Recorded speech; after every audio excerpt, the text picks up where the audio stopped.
Hello, everyone, and welcome back to our continued exploration of history's most merciless rulers. Today, we delve into the stories of figures whose lust for power and disregard for human life became legend, stories that continue to remind us of the dangers of unchecked power. Let's begin with the Hunnic king Attila, nicknamed the Scourge of God.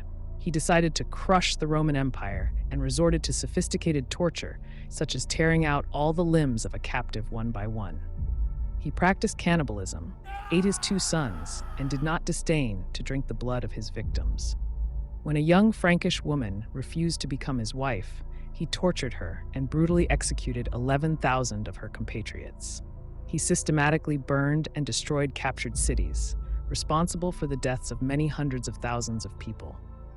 The Chinese Empress Wu Zetian, a woman of humble origins who ended up in the harem of Emperor Taizong the Great at the age of 12.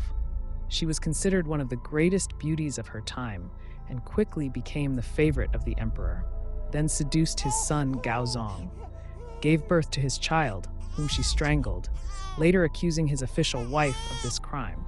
She was expelled and her place was taken by Wu Zetian herself. She began to interfere in politics, incite wars, forced her husband to send troops to conquer the Three Kingdoms on the Korean peninsula. She led a war with the Tibetans in the west and the Turks in the southwest. She beheaded most of the mandarins and turned their children into slaves. Then she poisoned Emperor Gaozong and became the first empress. Having exterminated all members of the Tang dynasty, she founded her own dynasty, Zhou. For half a century, she ruled with an iron fist, held daily orgies and public executions, practiced torture, preferring to mutilate victims, cutting off noses, ears, feet, legs, terrorized her court and the border states that she conquered in the west and east. The Mongol Emperor Genghis Khan defeated the greatest empire of his time, China, and captured the kingdoms of Eastern Europe and the Middle East. He resorted to the most monstrous tortures. He boiled defeated enemy commanders in a cauldron, poured molten iron into the ears and eyes of those who did not show him respect. He used hundreds of thousands of prisoners as human shields in battles so that the enemy would waste his arrows on them. He advised his warriors to cut the veins of horses and drink their blood to maintain their strength. In total, Genghis Khan killed 20 to 30 million people, 3/4 of the population of the Iranian plateau and the plains of Eastern Europe. The Turkic-Mongol Emir Tamerlane founded a prosperous empire but destroyed others. According to rough estimates, he killed 15 to 20 million people.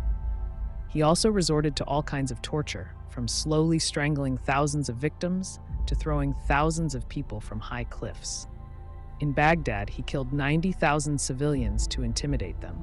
He did the same with 70,000 people in Tikrit, 70,000 people in Isfahan, 20,000 people in Aleppo. To spread terror, he stacked high towers from the skulls of his victims. King John Lackland, the inspiration for the Robin Hood legend, was cruel and lustful.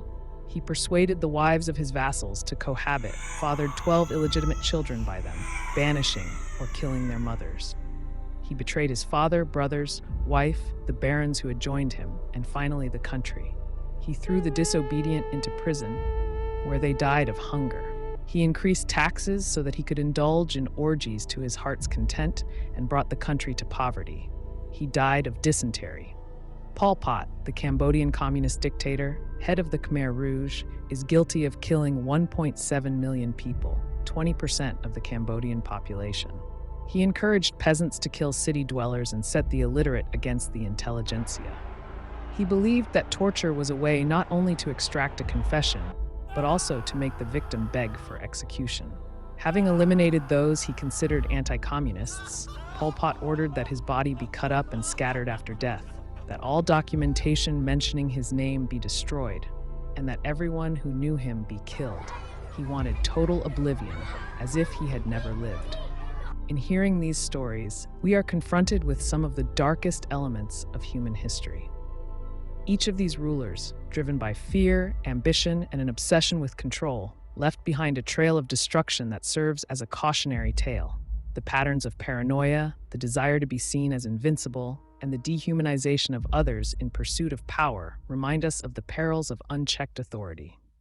So, As we close this chapter on history's most ruthless leaders, let's remember that these stories are not simply relics of a distant past.